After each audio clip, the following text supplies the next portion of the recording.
อ๋อពុកគ្នាគាត់ថាទៅរកដកផ្សិតហើយនឹងរកថ្នាំឫសឈើផងហើយនឹងរកសត្វព្រៃផងអញ្ចឹងចាំស្អែកព្រឹកគ្នានឹងដើរទៅផ្ទះឯងនឹងហើយបើអញ្ចឹងគ្នាទៅវិញហើយណាមីងស្រីធូខ្ញុំលាទៅផ្ទះវិញហើយចាក្មួយនិយាយចប់ហើយនាយឈឿនក៏ដើរទៅផ្ទះវិញសឿនអើយសត្វគោខ្ញុំមួយក្បាលបាត់ហើយមិនដឹងថាអ្វីចាប់គេទេឃើញតែស្នាមឈាមពិតមែនហើយយីភូមិយើងមានរឿងអ្វីមិនស្រួលហើយបើអញ្ចឹងយើងទៅប្រាប់ដំណឹងដល់លោកមេភូមិឲ្យគាត់បានដឹងទៅក្រែងមានដំណោះស្រាយមើលព្រៃព្រឹក្សាសែនល្អពេកក្រៃសម្រស់ខៀវខ្ចីបៃតងស្រស់ល្អបាក់សៃបាក់សាស្រែកច្រៀងកំដរប្រឡាញ់ឈូឆរលើមេឃព្រឹក្សានៅក្នុងព្រៃមានរឿងដែលគួរឲ្យខ្លាចជាងនឹងច្រើនទៀតដែលពួកឯងមិនទាន់ដឹងថ្ងៃណាមួយខ្ញុំចង់ចូលព្រៃជាមួយពូព្រោះចង់ដឹងពីរឿងព្រៃនៅក្នុងពេលយប់មែនហើយពងថ្ងៃណាមួយពុកនាំពួកខ្ញុំទៅបាញ់សត្វម្ដងទៅពងពួកឯងចង់មកតែពួកឯងមិនដឹងថានៅក្នុងព្រៃពេលយប់វាយ៉ាងណានោះទេពុកខ្លាចតែឯងមិនអាចទប់ចិត្តនឹងទិដ្ឋភាពពេលយប់បានណាមិនអីទេពូមានពូនៅជាមួយទៅហើយពួកយើងមិនចេះខ្លាចទេខ្ញុំគិតថាយប់នេះខ្ញុំនឹងលបងនឹងកូនអ្នកភូមិប្រុសផ្សេងទៀតចាំសង្កេតមើលថាជាអ្វីបាទលោកមេភូមិយប់នេះចាំខ្ញុំត្រៀមខ្លួនបាទបើអញ្ចឹងខ្ញុំលាទៅវិញសិនហើយបញ្ញាប់ទៅប្រាប់អ្នកភូមិផ្សេងទៀតណាមួយមេឃក៏ជិតយប់ដែរហើយ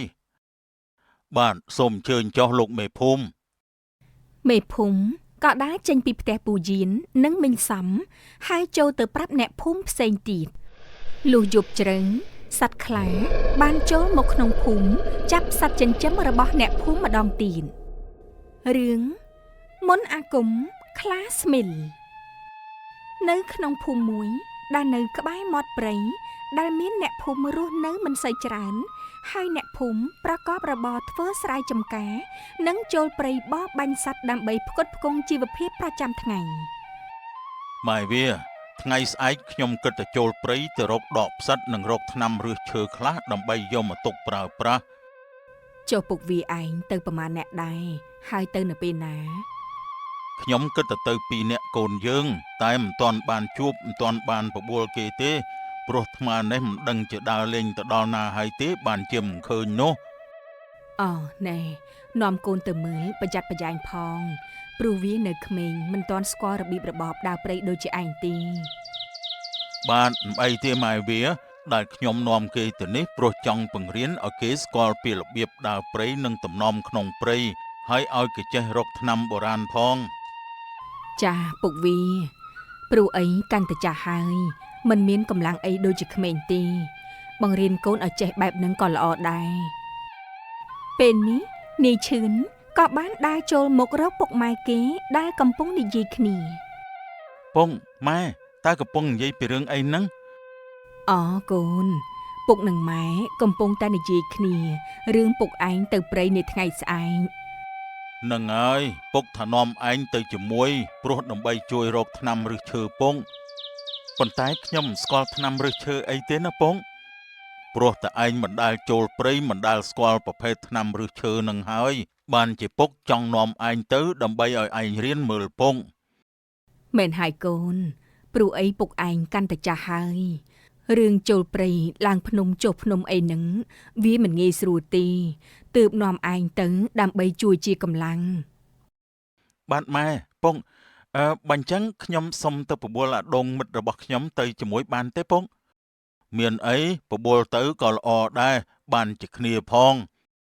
បានពងថ្ងៃរសៀលជ្រាជ្រេទៅហើយមេឃក៏កាន់តែបញ្ចេញរស្មីនៅឯផ្ទះមីងសឿនធូកូនតើឯងបានយកត្រីប្រឡាក់ហាលហើយនៅកូនចាម៉ែខ្ញុំយកហាលរួចហើយហើយចុះបងប្រុសឯងគេតាណាហើយបានជាមិនឃើញខ្ញុំមិនដឹងទេម៉ែព្រោះឃើញគាត់ចេញទៅតាំងពីប្រាំងហើយម៉ែនិងមីអូនក៏ពោះជជែកគ្នារឿងអីហ្នឹងគ្មានអីទេហើយឯងមកពីណាមកពីមើលស្រូវនៅមាត់ព្រៃហ្នឹងណាម៉ែព្រោះអីមានគោក្របីអ្នកភូមិដាច់ទៅស៊ី ហើយវាស៊ីអស់ច្រើនទេកូនស្រែយើងមានតែបន្តិចនោះផង ស៊ីមិនច្រើនទេម៉ែព្រោះខ្ញុំទៅតន់ហើយក៏ដឹកទៅឲ្យម្ចាស់គេវិញទៅ បានអញ្ចឹងល្អហើយបងព្រោះអីស្រូវអង្គយើងចិត្តអស់ហើយណាមួយស្រូវក៏មិនសូវបានផលទៀនកូនឧស្សាហ៍ទៅមើលផងក្រែងមានគោក្របីដាច់ទៅស៊ីទៀត បាទម៉ែខ្ញុំនឹងទៅមើលរាល់ថ្ងៃព្រោះអីទុំចិត្តច្រូតបានហើយនឹង នៅពេលនោះនាយឈឿនក៏បានដើរចូលមក ជំរាបសួរមីង ចាក្មួយលើកដៃថ្វាយព្រះក្មួយ ហើយឯងមកមានការអីមិនសម្លាញ់អូគ្នាថាមកបបួលឯងទៅចូលព្រៃស្អែកជាមួយឪពុកគ្នាឯងទៅជាមួយគ្នាទេថាម៉េចឯងចូលព្រៃហើយចូលព្រៃទៅរកអីដែរ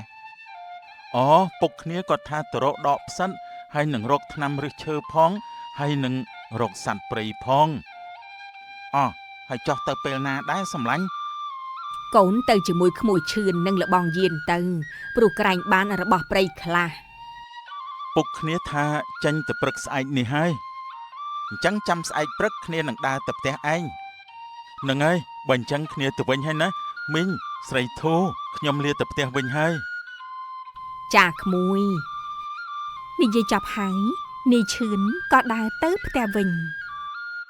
ដួងឯងទៅព្រៃប្រយ័ត្នប្រយែងណាព្រោះអីនៅព្រៃគ្រោះថ្នាក់អាចកើតឡើងជានិច្ចចូលកូនកុំប្រមាទហើយត្រូវស្ដាប់តាមបង្គាប់អ៊ំយានណាព្រោះគាត់ជាព្រានព្រៃជើងចាស់ បាទម៉ែខ្ញុំនឹងប្រយ័ត្នប្រយែងណាមួយពូយានគាត់ចូលព្រៃញឹកញាប់ដែរហ្នឹងគាត់ច្បាស់ជាស្គាល់ភូមិសាស្ត្រច្បាស់ហើយ ស្រីធូអាកូនមើលទៅរៀបចំរបស់របរសម្រាប់បងឯងទៅព្រៃស្អែកផងចាម៉ែពេលព្រឹងព្រះអាទិត្យក៏បានរះបញ្ចេញរស្មីពណ៌ក្រហមឆ្អែងពីទិសខាងកើតគ្រប់សពសត្វក៏ចាក់និន្ទ្រីដើរហើរស្វែងរកចំណីតាមអាត្មានាទីតីពីគ្នា ក្មួយដងឯងរៀបចំរបស់របរប្រដាប់ប្រដាគ្រប់អស់ហើយមែនទេបាទពូខ្ញុំរៀបចំប្រដាប់ប្រដារួចអស់ហើយម៉ែវាមើលពេលខ្ញុំចូលព្រៃទោះបាត់ខ្ញុំមកយប់អីឯងកុំចូលទៅតាមឲ្យសោះណាដូចដែលខ្ញុំប្រាប់រាល់ដងអញ្ចឹងឮទេ ចាពុកវីខ្ញុំដឹងហើយឈឿនណាកូនមើលដើរឲ្យស្រួលបួលណាកុំដើរផ្ដេសផ្ដាសឲ្យសោះព្រោះនៅក្នុងព្រៃសម្បូរសត្វកាចសាហាវណាស់ហើយស្ដាប់បង្គាប់ពុកឯងណា បាទម៉ែតោះអញ្ចឹងយើងចេញដំណើរម៉ែវាខ្ញុំទៅហើយ ចាពុកវីសុខសប្បាយតាមផ្លូវណាអ្នកទាំង3ក៏បានចេញដំណើរទៅព្រៃទាំងព្រឹកព្រលឹមនៅក្នុងភូមិឯនេះវិញអ្នកភូមិមានការឆាវឡៅឡើងទាំងព្រឹងបងប្អូនអើយជួយមើលផងសត្វគោរបស់ខ្ញុំបាត់ហើយមិនដឹងថាអ្វីចាប់ទេមានរឿងអីនឹងជាយបានជាស្រែកឆាវឡៅទាំងព្រឹងសឿនអើយសត្វគោខ្ញុំមួយក្បាលបាត់ហើយមិនដឹងថាអ្វីចាប់គេទេឃើញតែស្នាមឈាមពិតមែនហើយយីភូមិយើងមានរឿងអ្វីមិនស្រួលហើយបើអញ្ចឹងយើងទៅប្រាប់ដំណឹងដល់លោកមេភូមិឲ្យគាត់បានដឹងទៅក្រែងមានដំណោះស្រាយនៅផ្ទះលោកមេភូមិអ្នកទាំងពីរមកផ្ទះខ្ញុំទាំងព្រឹកមានការអីដែរ លោកមេភូមិឥឡូវភូមិយើងមានរឿងមិនស្រួលហើយព្រោះកាលពីយប់មិញគោរបស់ខ្ញុំត្រូវបានសត្វអីខំមិនដឹងទេឃើញមានស្នាមឈាមមានរឿងបែបនេះផងអីតាំងពីដើមមកភូមិយើងមិនដែលមានរឿងបែបនេះពីមុនមកទេមែនហើយលោកមេភូមិតើយើងគួរធ្វើយ៉ាងម៉េចទៅមិនអីទេខ្ញុំនឹងរកវិធីដោះស្រាយខ្ញុំនឹងនាំអ្នកភូមិប្រុសចាំសង្កេតមើលនាពេលយប់ចាលោកមេភូមិនិយាយចប់ហើយមីងសឿននិងយាយសយក៏បានចេញពីផ្ទះមេភូមិត្រឡប់ទៅផ្ទះវិញហើយក៏បានដើរកាត់មុខផ្ទះមីងសំក៏ចូលទៅនិយាយរឿងប្រាប់មីងសំហើយយីនិងអ្នកសឿនមកពីណាដែរបានជាដើរកាត់មុខផ្ទះខ្ញុំយើងទើបតែមកពីផ្ទះលោកមេភូមិនិងណាសំហើយមានការអីដែរបានចំណាប់គ្នាទៅផ្ទះមេភូមិទាំងព្រឹកនឹងយីកាលពីយប់មិញមិនដឹងថាមានសត្វអីទេចាប់គោយើងបាត់ទើបយើងទៅប្រាប់លោកមេភូមិមែនហើយអ្នកសំភូមិយើងឥឡូវមានរឿងមិនស្រួលហើយយប់ប្រលប់កុំចេញទៅណាឲ្យសោះណា ចាអ្នកសឿនភូមិយើងពីមុនរស់នៅសុខសប្បាយណាស់មិនដែលមានរឿងបែបនេះទេមែនហើយអ្នកសំអើយយើងគិតថាលាទៅផ្ទះហើយព្រោះអីថ្ងៃកាន់តែជ្រេហើយទៅរកដាំបាយដាំទឹកចាយាយសយនិងមីងសឿនក៏បានដើរចាកចេញពីផ្ទះមីងសំត្រឡប់ទៅផ្ទះរៀងខ្លួននៅឯក្នុងព្រៃឯនេះវិញពូជីននាយឈឿននិងនាយដួងបានមកដល់ក្នុងព្រៃមើលព្រៃព្រឹក្សាសែនល្អពេកក្រៃសម្រស់ខៀវខ្ចីបៃតងស្រស់ល្អបាក់សៃបាក់សាស្រែកច្រៀងកំដរប្រឡាញ់ឈូឆរលើមេឃព្រឹក្សាហើយឯងចេញកំណាប់អីនៅក្នុងព្រៃហ្នឹងគឺមកពីនៅក្នុងព្រៃពេលដើរចូលមកខ្ញុំឃើញសត្វស្រែកច្រៀងអើងកងហើបបន្លាញ់គ្នាឃើញហើយជាទីមនោរម្យហ្នឹងណាពងពូឥឡូវយើងចូលមកជ្រៅដល់កន្លែងរកថ្នាំហើយនៅពូឥឡូវយើងចូលមករៀងជ្រៅដែរហើយយើងអាចរកបេះថ្នាំនិងរកឫសឈើបានខ្លះតែនៅលើភ្នំបានសម្បូរច្រើនជាងនេះចុះឥឡូវយើងត្រូវទៅខាងណាទៀតពងពួកយើងដើរទៅមុខបន្តិចទៀតពុកនឹងដាក់អន្ទាក់ក្រែងលោបានជាប់មន់ព្រៃនិងសាយខ្លះទុកជាអាហារពេលថ្ងៃបានបើអញ្ចឹងឆាប់បន្តិចទៅព្រោះខ្ញុំចង់ឃើញពុកដាក់អន្ទាក់ណាឯងកុំគិតតែសបាយពេកណាព្រោះនៅក្នុងព្រៃមិនសបាយដូចអ្វីដែលឯងគិតទេហើយឯងកុំដើរឆ្ងាយពីពុកឲ្យសោះបានពុកខ្ញុំនឹងស្ដាប់តាមបង្គាប់ពុកកុំបារម្ភអីពុកហើយចុះពួកយើងត្រូវដើរទៅដល់ណាទៀតទៅពូពួកយើងដើរឡើងភ្នំបន្តិចទៀតព្រោះទីនោះសម្បូរសត្វនិងថ្នាំឫសឈើច្រើនមុខបាទពូបើអញ្ចឹងតោះយើងចេញដំណើរទៅទៀតពូអ្នកទាំង3ក៏បានធ្វើដំណើរឡើងទៅលើភ្នំទៀតដើម្បីស្វែងរកថ្នាំឬឈើបន្ថែមទៀតស្រីធូកូនមានបានទៅមើលស្រូវយើងក្បែរមាត់ព្រៃទេកូនព្រោះអីបងឯងមិននៅចាម៉ែខ្ញុំបានទៅមើលហើយម៉ែល្អហើយកូនព្រោះអីខ្លាចមានសត្វចូលទៅស៊ីម៉ែតើបងប្រុសពេលណាគាត់ត្រឡប់មកវិញម៉ែប្រហែលជាល្ងាចនេះគេត្រឡប់មកវិញហើយកូនព្រោះអីឮក្មួយឈឿនថាទៅតែមួយថ្ងៃទេម៉ែតើព្រឹកមិញម៉ែទៅណាដែរព្រឹកមិញម៉ែទៅផ្ទះយាយសយព្រោះអីគោរបស់គាត់ត្រូវបានសត្វអីមិនដឹងទេអូសចាប់ស៊ីទៅបាត់នៅឃើញតែស្នាមឈាមមានរឿងកើតឡើងបែបនេះផងឯងតើមានដឹងទេថាជាអ្វីម៉ែ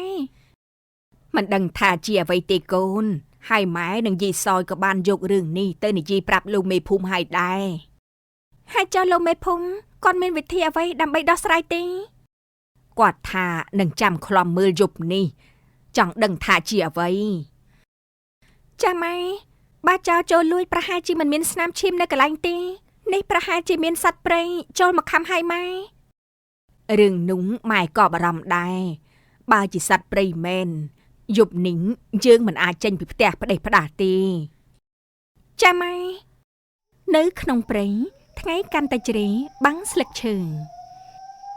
ពងឥឡូវថ្ងៃជ្រេហើយថ្នាំឫសឈើក៏រកបានច្រើនដែរនឹងហើយបន្តិចទៀតពួកយើងនឹងនាំគ្នាចុះពីភ្នំវិញនៅក្នុងព្រៃនេះសម្បូរសត្វណាស់ពូកាលខ្ញុំដើររកតឡងខ្ញុំឃើញជ្រូកព្រៃមួយវងកំពុងតែរកស៊ីហើយក្នុងនោះខ្ញុំឃើញមានជ្រូកព្រៃមួយដែលមានខ្នាយវែងហើយកោងមានធំជាងគេព្រៃនេះសម្បូរសត្វជ្រូកព្រៃណាស់កាលពីមុនពូចូលមកបាញ់គឺបាញ់យកតែធំមេវងទេព្រោះពេលយប់គឺអាពួកធំនឹងហើយវាប្រកែខ្លាំងណាស់គ្រាប់កំភ្លើងធម្មតាមិនអាចទម្លុះស្បែកវាបានទេចុះពូប្រមាញ់វាយ៉ាងម៉េចទៅបានគឺត្រូវបាញ់ដោយប្រើគ្រាប់បញ្ចុះអាគមហើយបាញ់ឲ្យចំក្បាលរបស់វាព្រោះពួកអាធំនោះគឺមានវិញ្ញាណអាក្រក់សន្ធិដ្ឋនៅទៅពេលយប់វាខ្លាំងអញ្ចឹងស្ដាប់ពុកនិយាយហើយវាពិតជាគួរឲ្យខ្លាចខ្លាំងណាស់នៅក្នុងព្រៃមានរឿងដែលគួរឲ្យខ្លាចជាងនឹងច្រើនទៀតដែលពួកឯងមិនទាន់ដឹងថ្ងៃណាមួយខ្ញុំចង់ចូលព្រៃជាមួយពូព្រោះចង់ដឹងពីរឿងព្រៃនៅក្នុងពេលយប់មែនហើយពងថ្ងៃណាមួយពុកនាំពួកខ្ញុំទៅបាញ់សត្វម្ដងទៅពងពួកឯងចង់មកតែពួកឯងមិនដឹងថានៅក្នុងព្រៃពេលយប់វាយ៉ាងណានោះទេពុកខ្លាចតែឯងមិនអាចទប់ចិត្តនឹងទិដ្ឋភាពពេលយប់បានណាមិនអីទេពូមានពូនៅជាមួយទៅហើយពួកយើងមិនចេះខ្លាចទេ តែពេលមានគ្រោះថ្នាក់ពូមិនអាចជួយពួកឯងបានតែរហូតទេបានពងពួកយើងនឹងធ្វើតាមអ្វីដែលពុកប្រាប់អូថ្ងៃកាន់តែទៀបទៅហើយតោះពួកយើងឆាប់ចុះពីលើភ្នំទៅកុំឲ្យយប់ទាន់ណាបានពងអ្នកទាំង3ក៏នាំគ្នាចុះពីលើភ្នំដើរក្នុងព្រៃពោពេញទៅដោយសំឡេងសត្វយំហើយព្រៃក៏ចាប់ផ្ដើមត្រជាក់នៅក្នុងភូមិឯនេះវិញអ្នកភូមិក៏រៀបចំដឹកគោក្របីចូលក្រោលហើយព្រោះតែក្នុងភូមិមានរឿងមិនស្រួលកើតឡើងតាម៉ៅនៅផ្ទះទេតាអ្នកណាគេរកអីហ្នឹងអូលោកមេភូមិទេអីបាទតាគឺខ្ញុំម្នេះចង់ប្រាប់តាថាក្នុងភូមិយើងឥឡូវនេះគឺមានរឿងមិនស្រួលហើយ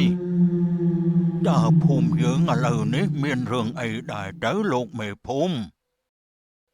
បាទគឺកាលពីព្រឹកមិញនេះគឺយាយសយនិងអ្នកសឿនបានទៅប្រាប់ខ្ញុំថាគោរបស់យាយសយគឺត្រូវបានបាត់បើតាមការសង្ស័យគឺដូចជាមានសត្វចូលមកចាប់ព្រោះឃើញមានស្នាមឈាមមានរឿងបែបនេះផងអីលោកមេភូមិបាទតាទៅខ្ញុំមកប្រាប់តាឲ្យប្រយ័ត្នប្រយែងផងនៅក្នុងពេលយប់ព្រលប់បាទលោកមេភូមិខ្ញុំនឹងប្រយ័ត្នប្រយែងនិយាយអញ្ចឹងខ្ញុំលាតាទៅវិញហើយខ្ញុំទៅប្រាប់អ្នកភូមិដទៃទៀតបាទលោកមេភូមិបន្ទាប់មកលោកមេភូមិក៏បានដើរចេញទៅហើយប្រាប់អ្នកភូមិនៅតាមផ្ទះឲ្យមានការប្រុងប្រយ័ត្ននាពេលយប់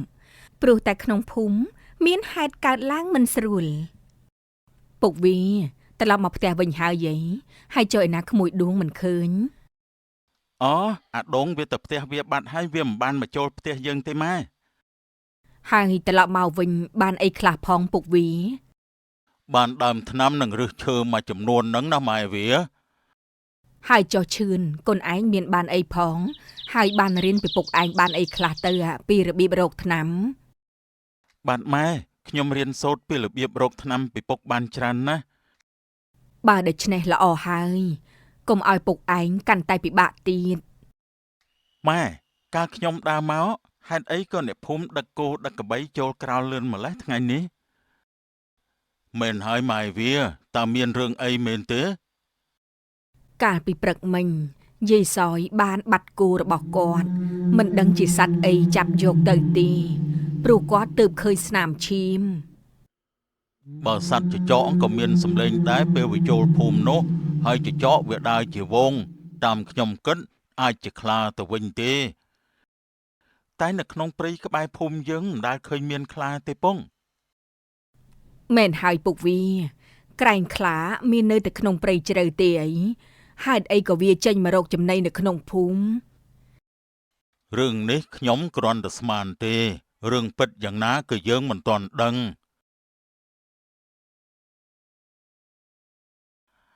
លបងយានអើយ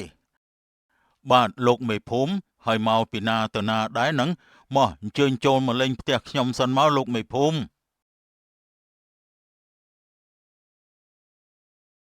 គឺខ្ញុំមកពីប្រាប់អ្នកភូមិថាឲ្យប្រុងប្រយ័ត្នពេលយប់ព្រលប់ព្រោះក្នុងភូមិមានរឿងមិនស្រួលកើតឡើងតើយើងគួរធ្វើយ៉ាងណាទៅលោកមេភូមិដើម្បីដឹងថាជាអ្វីឲ្យប្រកបនោះខ្ញុំគិតថាយប់នេះខ្ញុំនឹងលបងនឹងកូនអ្នកភូមិប្រុសផ្សេងទៀតចាំសង្កេតមើលថាជាអ្វីបាទលោកមេភូមិយប់នេះចាំខ្ញុំត្រៀមខ្លួនបាទបើអញ្ចឹងខ្ញុំលាទៅវិញសិនហើយបញ្ញាប់ទៅប្រាប់អ្នកភូមិផ្សេងទៀតណាមួយមេឃក៏ចិត្តយប់ដែរហើយបាទសូមអញ្ជើញចុះលោកមេភូមិ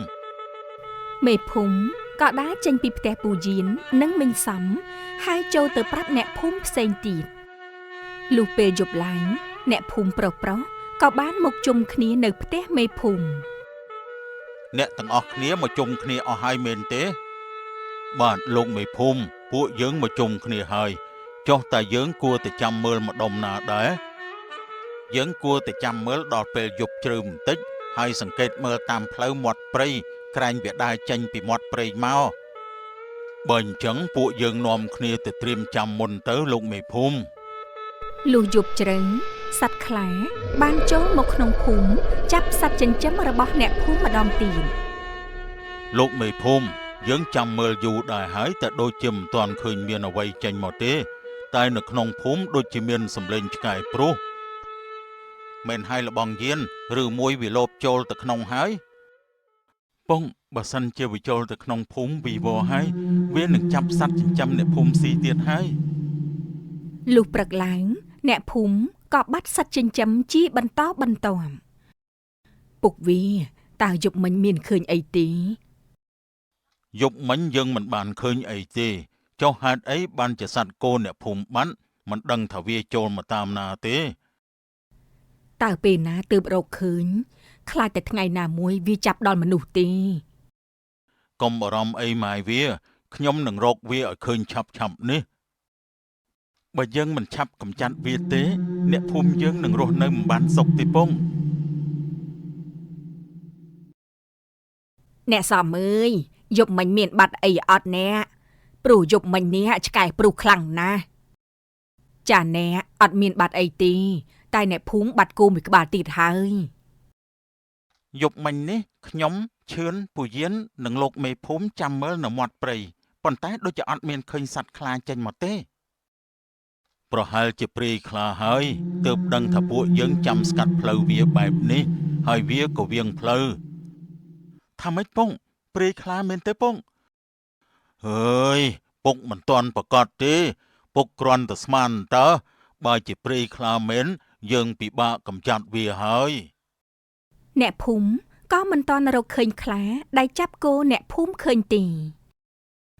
សូមបងប្អូនមីងមាយាយតារងចាំទស្សនាភាគបន្តមកអ៊ំម៉ែធ្វើយ៉ាងណាឲ្យបងឈៀងលេងនាងរចនាស្អីនឹងចេញទៅបើបានខ្ញុំជាកូនប្រសាមិនខ្វះទេមាសពេជ្រកែវកង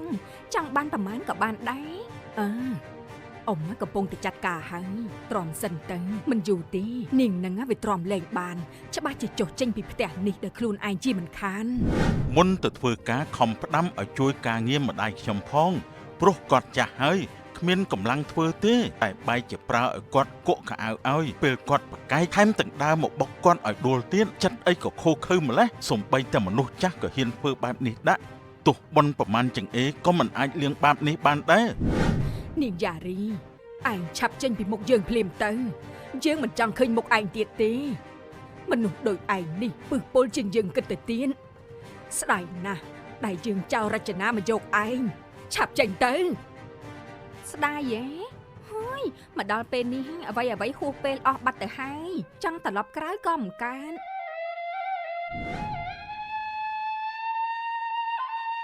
ក្រោយពីរៀបការជាមួយនឹងស្វាមីរចនាត្រូវទៅរស់នៅផ្ទះខាងប្តីជាមួយនឹងម្ដាយក្មេករបស់នាងបងទៅធ្វើការហើយនៅផ្ទះជួយធ្វើការងារម៉ែផងកុំឲ្យគាត់ស្ដីឲ្យទៀតបងមកពីធ្វើការហត់បងមិនចង់លឺមាត់ឆ្លោះគ្នាទេមានអីត្រូវធ្វើកុំចាំគាត់ប្រាប់ធ្វើទៅតូចធំក៏ដោយទោះបងមិនប្រាំក៏ខ្ញុំធ្វើខ្លួនឯងស្រាប់ទៅហើយមិនដែលឲ្យម៉ែពិបាកទេបងទៅធ្វើការចាស់កុំឲ្យយឺនម៉ោងក៏ច្រើនដែរប្រយ័ត្នមេស្ដីឲ្យនាយឈៀងចេញទៅធ្វើការបាត់ទៅ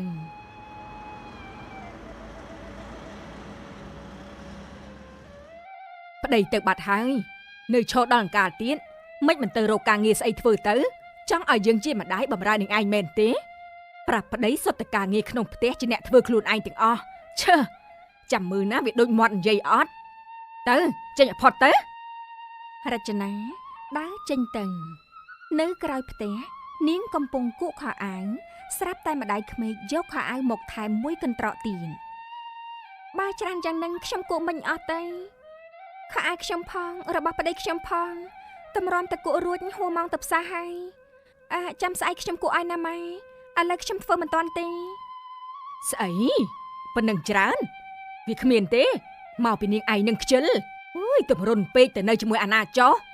យើងឈឺជង្គង់អង្គុយធ្វើវាមិនកើតកុំអីមិនប្រើទេ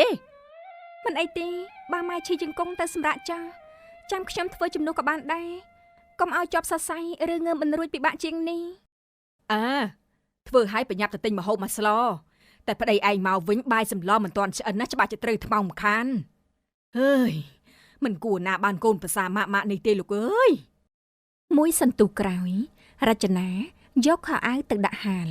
មីងណូជាម្ដាយក្មេកក៏លបទៅមើលពីក្រោយ នាងនឹងគួរឲ្យលឿនមែនរកល្បិចធ្វើបាបវាសិនចាំមើលហើយវាទ្រាំបានយូរប៉ុណ្ណាអាយ៉យអូយហើយមិនគេចុកកន្ត្រកមកទុកស្អីក្តារភ្លើងអញ្ចឹងដាក់ខិតតាគៀនបន្តិចមិនកើតទេអីហាឬមួយមានបំណងចង់ឲ្យជើងតាក់ជើងដួលបែបនេះអូយបាក់ចកេះហើយខ្ញុំអត់មានបំណងអញ្ចឹងទេខ្ញុំតុងនៅគៀនសោះហ្នឹងម៉ែដើរមកតតវាខ្លួនឯងតាធ្វើឲ្យកពប់ខោអាវប្រឡាក់ដីអស់ម៉ែធ្វើបែបនេះព្រោះតែចង់ធ្វើបាបខ្ញុំមែនទេយីឃើញយើងដួលមិនជួយលើកទេហើយនៅមកថាឲ្យទៀតនាងឯងចាំមើលណាចាំមើលកូនយើងមកនឹងសំពងនាងឯងចេញហើយមីងណូខឹងខ្លាំងដើរចូលទៅក្នុងផ្ទះបាត់តឹងខ្ញុំមកពីផ្សារវិញហើយនេះក្រោយខ្ញុំទិញមកផ្ញើម៉ែហូបចាស់ខ្ញុំទៅធ្វើម្ហូបហើយខ្លាចបងមកបាយម្ហូបមិនតាន់ឆ្អិនគ្មានអីហូបស្លាប់ហើយទៅផ្សារម្ដងទិញអីក៏ទិញយ៉ាងនេះនាងឯងនេះបង្ហិនបង្ហើយមែនបន្លែច្រើនយ៉ាងហ្នឹងស្លោបាន2ថ្ងៃមិនដឹងអស់អត់ផងអើយប្តីខំរកយ៉ាងណាក៏មិនសល់ដែរបើមានប្រពន្ធម៉ាក់នេះលៃលោកស្លោតែមួយមុខបានហើយខ្ញុំទិញទុកសគួរកុំឲ្យពិបាកស្អែកទៅម្ដងទៀតបើស្លោតែមួយមុខមិនក្រន់ទៅផ្ទះយើងគ្នាច្រើនសឹងអីមិនដឹងទេគិតខ្លួនឯងទៅបើស៊ីមិនក្រន់ណាឯងកុំស៊ីទៅឆាប់ទៅធ្វើម្ហូបទៅយើងមិនចង់ឃើញមុខទេគ្មានសេរីសួស្ដីសោះមុខនាងនេះពេលដែលរចនាចេញផុនភ្លាមនោះយ៉ារីដើរចូលមកជំរាបសួរម៉ាអ៊ំថ្ងៃនេះខ្ញុំទំនេរខ្ញុំឆ្លៀតមកលេងម៉ាអ៊ំបានបន្តិចហើយទិញនំនែកខ្លះយកមកផ្ញើមិនដឹងថាម៉ាអ៊ំចូលចិត្តអត់ទេអូយ៉ារីមកអង្គុយលេងសិនអើយឲ្យតែមកមិនដែលដៃទៅទេសោះរបស់ក្មួយទិញផ្ញើស្អីក៏ត្រូវចិត្តដែរមិនដូចជាកូនភាសាអ៊ំទេទៅផ្សារមកវិញទិញក្រូចជួយហួញមកផ្ញើអើយមានតែយ៉ារីទេដែលយល់ចិត្តអ៊ំមែនហើយខ្ញុំក៏មានខ្សែកមួយខ្សែមកឲ្យដែរមើលសមអត់ពេជ្រធម្មជាតិណាស់ម៉ាអ៊ំពាក់ចូលរួមកម្មវិធីមើលមកថ្លៃថ្នូរណាស់អាយអូយអើយភ្លឺព្រាកចាំងភ្នែកតែម្ដងអូយអរគុណណាក្មួយសម្លាញ់អូយក្មួយឯងនេះចិត្តបានមែនអ៊ំមករកតែអញ្ចឹងណាម៉ាអ៊ំម៉ាធ្វើយ៉ាងណាឲ្យបងឈៀងលែងនាងរចនាស្អីនឹងចេញទៅបើបានខ្ញុំជាកូនប្រសាមិនខ្វះទេមាសពេជ្រកែវកងចង់បានប្រមាណក៏បានដែរអ៊ំកំពុងតែចាត់ការហើយ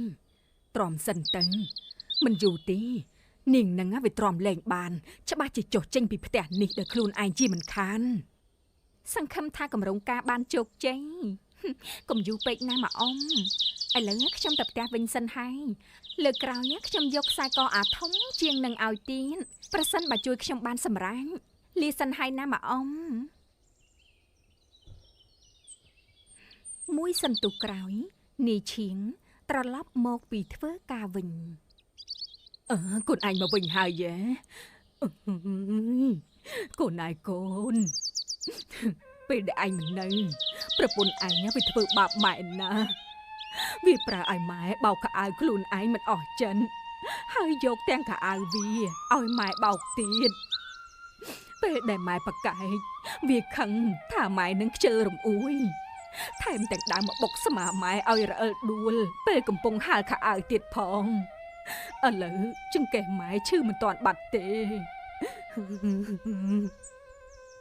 ថាម៉េចប្រពន្ធខ្ញុំហ៊ានធ្វើដល់ថ្នាក់នឹងផងមិនអីទេបើអញ្ចឹងចាំខ្ញុំដោះស្រាយឲ្យយូរទៅកាន់តែបានដៃហើយតាហ៊ានធ្វើរឿងព្រៃផ្សៃបែបនេះដាក់ម្ដាយក្មេកផងហ៎រចនារចនាឆាប់មកនេះភ្លាមទៅហើយមានរឿងអីបានជាស្រែកលឺយ៉ាងនេះផ្អើលគេផ្អើលឯងអស់នៅផ្ទះជាមួយគ្នាសោះនិយាយធម្មតាក៏លឺដែរចាំបាច់ស្រែកនៅមានមុខមកនិយាយដូចជាគ្មានរឿងស្អីកើតឡើងទៀតហ៎នាងបានធ្វើទង្វើអ្វីខ្លះដាក់ម្ដាយខ្ញុំលេងស្គាល់បនបាបស្គាល់នរកឲ្យមែនទេនៅមុខប្តីប្រឹងសម្ដែងសុភាពរៀបសារសម្បើមណាស់តែក្រោយខ្នងសំបីតែម្ដាយខ្ញុំបង្កើតក៏ហ៊ានធ្វើទង្វើបែបនេះដាក់ដែរមិននឹកស្មានថាសាហាវដល់ថ្នាក់នឹងសោះធ្វើទង្វើអីខ្ញុំមិនបានធ្វើអីខុសទេបងក៏មកចោទខ្ញុំទាំងគ្មានហេតុផលយ៉ាងនេះ មុនទៅធ្វើការខំផ្ដាំឲ្យជួយការងារម្ដាយខ្ញុំផងព្រោះគាត់ចាស់ហើយគ្មានកម្លាំងធ្វើទេតែបែរជាប្រើឲ្យគាត់គក់ខោអាវឲ្យពេលគាត់ប្រកែកថែមទាំងដើរមកបុកគាត់ឲ្យដួលទៀតចិត្តអីក៏ខូខើម្លេះសំបីតែមនុស្សចាស់ក៏ហ៊ានធ្វើបែបនេះដាក់ទោះបនប្រមាណចង្អេក៏មិនអាចលៀងបាបនេះបានដែរអ្នកណាប្រាប់បងថាខ្ញុំបានធ្វើអញ្ចឹងមកប្រខៃខ្ញុំអង្គុយគក់ខោអាវខ្លួនឯងមិនបាន5ម៉ែត្រទេហើយរឿងដែលម៉ែរអិលដួលគឺគាត់ជាអ្នកដើរមកតតកន្ត្រកខោអាវខ្លួនឯងមុននឹងជឿរឿងអ្វីមួយស្ដាប់ហេតុផលឲ្យបានច្បាស់សិនកុំអាកាត់ទាំងមិនដឹងរឿងច្បាស់បានហើយកូនកុំស្ដាប់វានិយាយទៀតអីមកពីធ្វើការហត់ទៅហូបបាយវិញណាល្អជាងបាទម៉ែកំពុងតែហេវផងខ្ជិលនៅឆ្លោះនំទៅអត់ប្រយោជន៍ធ្វើខុសហើយមិនចេះទទួលកំហុសនៅមកប្រកែកថាមិនបានធ្វើយកល្អតែឯងទៀតនីឈៀងនិងម្ដាយដើរសម្ដៅទៅកន្លែងហូបបាយដែលរចនារៀបចំទុំពេលឃើញម្ហូបនៅលើតុតេញក៏ចាប់ផ្ដើមលោឡាម្ដងទៀតអ្នកណាជាអ្នកស្លហ្នឹងផ្ទះមានគ្នា3នាក់ធ្វើម្ហូបតែប៉ុណ្ណឹងអ្នកណាហូបអ្នកណាអត់យូរទៅលេងចេះស្មានម្ហូបត្រូវធ្វើប៉ុណ្ណាហើយមែនទេហើយនៅផ្ទះអាប់អួរណាស់ទៅបាយក្រៅហើយធុញមែននីឈៀងដើរចេញទៅក្រៅបាត់តឹងខ្ញុំប្រាប់ម៉ែរួចហើយថាម្ហូបប៉ុណ្ណឹងហូបមិនគ្រាន់ទេតែម៉ែនៅតែឲ្យខ្ញុំធ្វើទៀតឥឡូវឃើញទេប្តីខ្ញុំគាត់ខឹងហើយចុះឯងធ្វើតាមយើងធ្វើស្អីឲ្យសមមុខខ្ញុំទ្រាំជាមួយរូបភាពបែបនេះលែងបានហើយខំធ្វើល្អយ៉ាងណាក៏គេមើលមិនឃើញ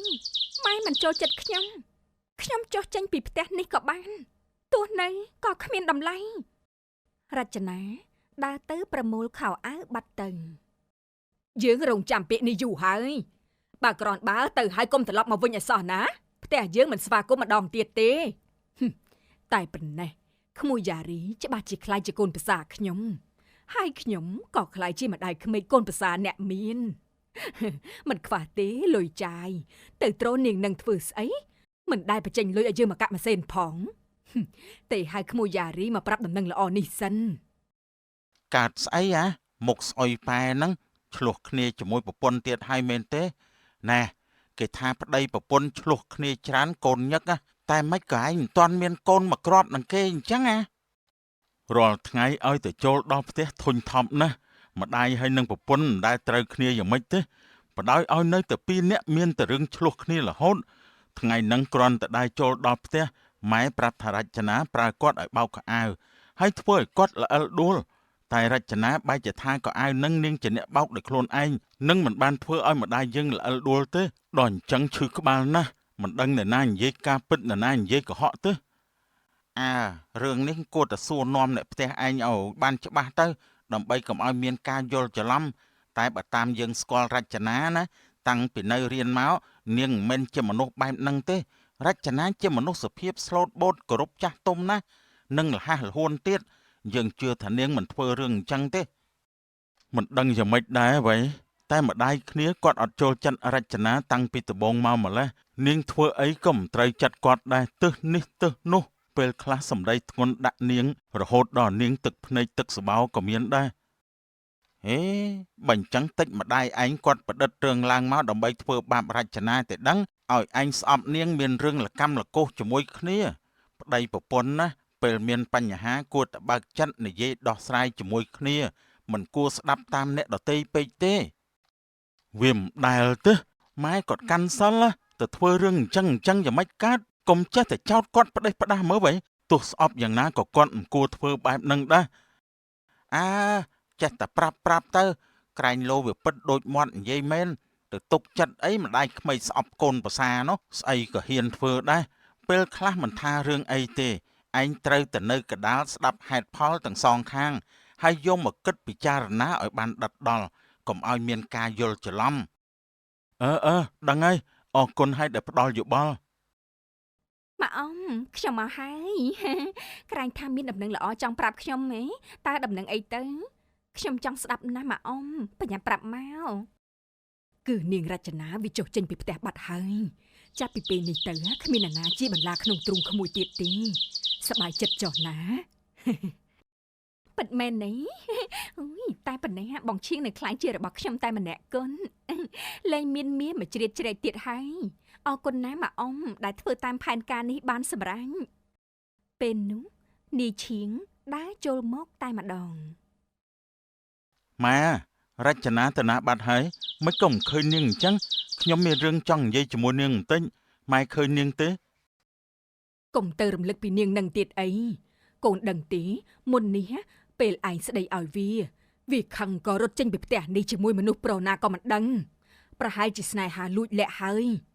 ឃើញទេឯងខំស្មោះត្រង់ជាមួយវា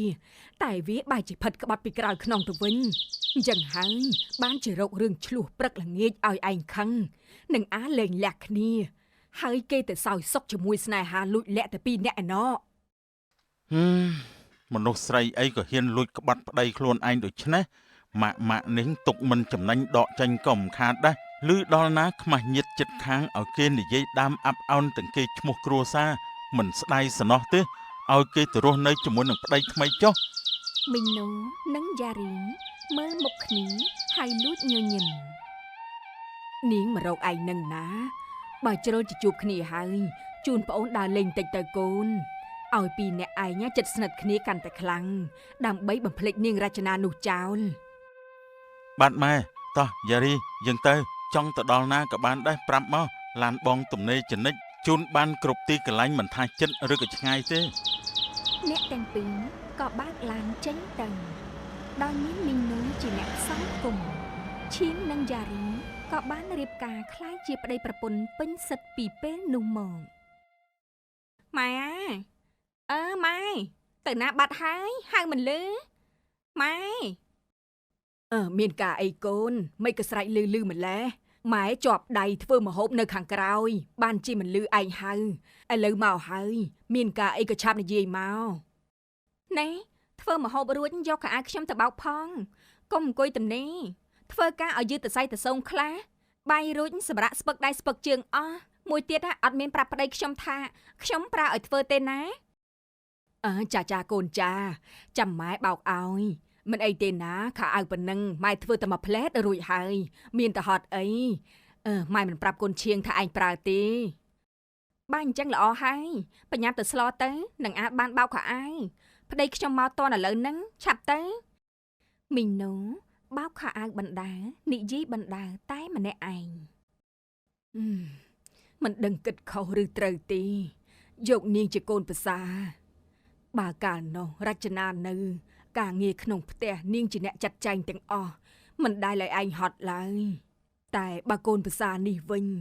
ប្រើឯងសពមុខមិនឲ្យទំនេរតែម្ដងបោករួចមីណូដើរចូលក្នុងផ្ទះឃើញនាងយ៉ារីដេកលក់ស្ដុកស្ដឹងលើសាឡុងស្រមុកខូមិនដឹងខ្លួនកូនប្រសាអញហើយបែបនេះបែបមានតែមួយនេះទេមើលទៅតែយើងជាអ្នករើសយើងអ្នកទទួលមើលផ្ទះសុទ្ធតែដីក៏គ្មានអ្នកណានឹកឃើញបោសជូតដែរយ៉ាប់មែនតែម្ដងយូសំបីតការងារកពេចកប៉ុកក៏ខ្ញុំជាអ្នករ៉ាប់រងទាំងអស់នាងកូនប្រសានេះចាំតែស៊ីបាយហើយដេកមិនចេះរពឹសដៃអីបន្តិចសោះកូនឈៀងមកវិញហើយយេគ្រាន់តែឮថាប្តីត្រឡប់មកវិញភ្លាម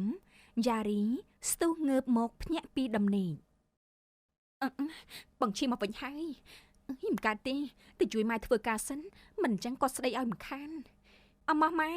ទោះឲ្យខ្ញុំជាអ្នកធ្វើវិញម៉ែទៅតម្រេតខ្លួនឲ្យបាត់ឈឺចង្កេះសិនទៅរវល់មកមួយថ្ងៃហើយប៉ុណ្ណឹងខ្ញុំអាចធ្វើខ្លួនឯងបានប្រពន្ធបងអសានណាស់បងរើសអូនជាប្រពន្ធមិនខកបំណងទេទាំងស្អាតទាំងស្លូតបូតសុភាពរៀបសារចេះជួយមើលថែម្ដាយបងដែលបងមិននៅអញ្ចឹងហើយបានជាបងស្រឡាញ់អូនដកចិត្តមិនរួចហ្នឹងណាជាតិនេះបងប្រហែលជាមនុស្សប្រុសសំណាងជាងគេហើយប៉ិតណាជាប្រពន្ធត្រូវតែចេះយកចិត្តប្តីអញ្ចឹងហើយទៅស្រឡាញ់គ្នាបានយូរបងទៅហូបបាយចុះណាខ្ញុំរៀបចំទុកនៅលើតុមានច្រើនមុខសុទ្ធតែឆ្ងាញ់ថ្វីដៃរបស់ខ្ញុំផ្ទាល់ខំធ្វើទាំងហត់ណាបើអញ្ចឹងដឹងតែបាយអស់2ចានតែម្ដងបើម្ហូបអូនធ្វើឆ្ងាញ់សឹងអីនោះមិនចាញ់ស្នាដៃម៉ែបងទេសឹងតែបែងចែកមិនដាច់មួយណាជាម្ហូបអូនមួយណាជាម្ហូបម៉ែទេមិនឲ្យដូចម៉េចបើម្ហូបអញអ្នកធ្វើ ចាំតែដេកស៊ីសោះឯងធ្វើឡើងហត់វាគ្មានជួយស្អីផងប៉ុណ្ណាអាខាងយកមុខ តោះម៉ែទៅហូបបាយជុំគ្នាកុំនៅចាំមុនក្រោយអីនាំតែប្របាក់ចាប់មហូបទុកទេណាមួយមកជុំគ្នាអស់ហើយនឹងនៅចាំអីទៀតមហូបតិចអស់ហើយក ូនឯងទៅមុនចោះបន្តិចទៀតម៉ែទៅតាមក្រោយម៉ែមិនតាន់ឃ្លានប្រមាណទេ នាយឈៀងក៏ដើរចេញទៅ ណែតាំងពីការហើយឯងមិនដែលឃើញយកខ្សែកខ្សែដៃឲ្យម៉ែទៀតសោះកាលពីមុនវិញឲ្យតែមកលេងដឹងតែមានរបស់ផ្ញើរហូតតិចក្តីច្រើនក្តីក៏មិនដែលខានហើយចុះមិនឥឡូវសូម្បីតែលុយមួយរៀលក៏មិនដែលបញ្ចេញឲ្យម៉ែអញ្ចឹង ខ្ញុំមិនមែនជាអ្នកលក់មាសទេចង់បានទិញខ្លួនឯងទៅអ្នកណាឈ្នះឲ្យគិតតែពីសុំអញ្ចឹងកាលពីមុនខ្ញុំឲ្យដើម្បីប្រើជំនួយស្ទូចចិត្តម៉ែឲ្យខ្ញុំរៀបការជាមួយនឹងបងឈៀងតែប៉ុណ្ណោះឥឡូវបានដោយបំណងហើយទៅខ្វល់ស្អីទៀត អញ្ចឹងឯងនេះបោកយើងមិននឹកស្មានសោះថាឯងកន្លងមកចាត់ទុកយើងជាឈ្នន់សម្រាប់ប្រើប្រាស់តែមួយគ្រានាងកូនរមិលគុណចាំមើលណាយើងនឹងទៅប្រាប់កូនឈៀងឲ្យលែងក្បាលឯងចោល ប្រាប់ទៅខ្ញុំនឹងបកស្បែកមុខម៉ែវិញដូចគ្នារាល់អំពើទាំងឡាយដែលបានធ្វើដាក់នាងរចនាដល់ពេលនោះបងឈៀងច្បាស់ជាខឹងថាមិនត្រូវគាត់រត់ទៅនៅជាមួយនឹងនាងរចនាទុកឲ្យម៉ែនៅតែឯងហើយស្អីក៏ម៉ែគ្មានសល់ទៀតដែរ នេះឯងអើយ មីងណូក៏ដើរចេញទាំងកំហឹង កើតអីនឹងម៉ែមិនបានចមុកមើលទៅដូចជាទៅនឹងខឹងអ្នកណាអញ្ចឹងនិយាយគ្នាមុននេះដូចជាមិនអីផងឬក៏ខ្ញុំធ្វើអីឲ្យម៉ែទាស់ចិត្តមែនទេប្រាប់ខ្ញុំមកម៉ែ កុំតែខ្វល់ច្រើនគាត់ប្រហែលជាកំពុងនឹកដល់អតីតកូនប្រសានឹកដល់រឿងចាស់កាលណាដំបៅចេះតែឈឺផ្សាឡើងខ្វល់ពេកធ្វើអីម៉ែក្មេងរឿងខ្លះវាមិនអាចចេះតែកើតឡើងតាមការរំពឹងទុករហូតទេរៀនទទួលយកការពិតខ្លះទៅទើបជីវិតយើងមិនសូវកើតតុងអ្នកទាំង3ហូបបាយជាមួយគ្នារហូតទាល់តែអស់ថ្ងៃនេះឃើញតែអង្គុយសញ្ជប់សញ្ជឹងម្នាក់ឯងរហូតអញ្ចឹងម៉ែក្មេងឬអន់ចិត្តដែលលែងបានខ្សែកពេជ្រដូចលើកមុនហើយធ្វើមិនទេចង់សម្រេចគោលដៅត្រូវតែមានការលះបង់ខ្លាំងអញ្ចឹងហើយ នាងយ៉ារីឯងឆាប់ចេញពីមុខយើងភ្លាមទៅយើងមិនចង់ឃើញមុខឯងទៀតទេមនុស្សដូចឯងនេះពឹសពុលជាងយើងគិតទៅទៀតស្ដាយណាស់ដែលយើងចោលរចនាមកយកឯងឆាប់ចេញទៅ ស្ដាយហើយមកដល់ពេលនេះអ្វីហួសពេលអស់បាត់ទៅហើយចង់ត្រឡប់ក្រោយក៏មិនកើតពួកយើងសុទ្ធតែមានគំនិតដូចគ្នាតាខ្ញុំការជាមួយបងឈៀងព្រោះតែគាត់មានលុយយកខ្ញុំជាកូនប្រសាក៏ដោយសារតែសម្លឹងឃើញលុយខ្ញុំមានអីខុសគ្នា នាងឯងកាន់តែឡើងចាងហើយយើងអស់ទ្រាំតទៅទៀតហើយថ្ងៃនេះបើមិនបានបកស្បែកមុខឯងយើងនៅមិនសុខឡើយ សំលេងឆ្លោះគ្នាបានលឺទៅដល់នាយឈៀងឲ្យដើរចូលមក កូនឈៀងមកដល់ល្មមឈៀងម៉ែមានរឿងចង់ប្រាប់តាមពិតទៅកន្លងមករចនាជាមនុស្សល្អណាស់តែមកពីម៉ែដែលតែងតែបង្កាច់បង្ខូចនាងដើម្បីឲ្យពីរអ្នកឯងនឹងឆ្លោះគ្នាបែកបាក់គ្នាហើយមកយកនាងយ៉ារីនេះដឹងទេពេលឯងមិននៅវាធ្វើបាបឲ្យម៉ែធ្វើការសពគ្រប់ក្នុងផ្ទះមិនដែលឲ្យទំនេរទេឥឡូវម៉ែដឹងខុសហើយឲ្យម៉ែសុំទោស អត់ទេមិនពិតទេបងកុំស្ដាប់គាត់និយាយអី ម៉ែនិយាយថាម៉េចអញ្ចឹងកន្លងមករចនាគ្មានកំហុសអីទេហ៎យ៉ារីឆាប់ចុះចេញពីផ្ទះខ្ញុំភ្លាមចេញឲ្យឆ្ងាយទៅហើយកុំឲ្យខ្ញុំជួបមុខនាងម្ដងទៀតឲ្យសោះ ទៅក៏បានស្អាតដូចខ្ញុំមិនខ្វះអ្នកយកទេចាំមើលណាឯងនឹងស្ដាយក្រោយដែលបោះបង់យើងអាប្រុសហេងសយ ខ្ញុំមិនគួរណាចោលពេជ្រសវ៉ាដុំថ្មអញ្ចឹងទេរចនានាងតែងតែមើលថែគ្រួសារគិតពីគ្រួសារជាងខ្លួនឯងចំណេញខ្ញុំបានធ្វើខុសធ្ងន់ណាស់ដាក់នាងស្ដីថាឲ្យសពគ្រប់បែបយ៉ាងទើសសំបីតែរឿងតូចតាចល្ងងជឿពាក្យគេទាំងមិនបានសួរនាំអ្វីឲ្យបានច្បាស់ខ្ញុំទៅរករចនាហើយ យ៉ាងម៉េចមកផ្ទះខ្ញុំមានការអីប្រពន្ធថ្មីតតចោលហើយមែនទេបានជារត់មករកខ្ញុំវិញមិនបាច់ខំប្រឹងទេទោះយ៉ាងណាក៏ខ្ញុំមិនត្រឡប់ក្រោយវិញដែរ បងសុំទោសដែលធ្លាប់បានមើលងាយអូនប្រើសម្ដីខ្លាំងៗដាក់អូនពួកយើងត្រឡប់មកត្រូវគ្នាវិញទៅណា បងសន្យានឹងមើលថែអូនឲ្យបានល្អផ្ដល់ឱកាសឲ្យបងម្ដងទៀតមកណាពួកយើងនឹងកសាងគ្រួសារដែលមានសុភមង្គលជាមួយគ្នាចាប់ពីពេលនេះទៅបងលែងជឿពាក្យអ្នកណាផ្ដេសផ្ដាស់ទៀតហើយសុំតែអូនបើកចិត្តទទួលយកបងម្ដងទៀតបងនឹងកែខ្លួនជាប្តីល្អមិនឲ្យអូនខូចចិត្តម្ដងទៀតទេអនតែខ្ញុំសម្រេចចិត្តថាដើរចេញហើយកុំសង្ឃឹមថាខ្ញុំនឹងដើរត្រឡប់ក្រោយវិញនោះទៅរកប្រពន្ធល្អរបស់បងវិញទេខ្ញុំនេះមិនល្អគ្រប់គ្រាន់ទេបើចង់មើលថែខ្ញុំមែនបងធ្វើវាយូរណាស់មកហើយមិនមែនទៅភ្ញាក់ខ្លួនពេលនេះទេចេញទៅវិញទៅថាហើយរចនាដើរចូលផ្ទះបិទទ្វារបាត់ទៅទុកឲ្យនាយឈៀងឈរនៅខាងក្រៅម្នាក់ឯងរចនាបងសុំបងត្រឡប់ទៅផ្ទះយើងវិញទៅណាបងដឹងខុសហើយរចនាបើកទ្វារឲ្យបងផងអូនចេញមកនិយាយគ្នាសិនមកកុំធ្វើបែបនេះដាក់បងអីណាបងដឹងខុសហើយសុំទោសចំពោះរឿងកន្លងមករចនាបើកទ្វារឲ្យបងផងតម្លៃអប់រំមុននឹងធ្វើការសម្រេចចិត្តវិនិច្ឆ័យអ្វីមួយត្រូវគិតពិចារណាលើហេតុផលឲ្យបានច្បាស់លាស់ជាមុនសិនកុំឲ្យមានវិបដិសារីនៅពេលក្រោយ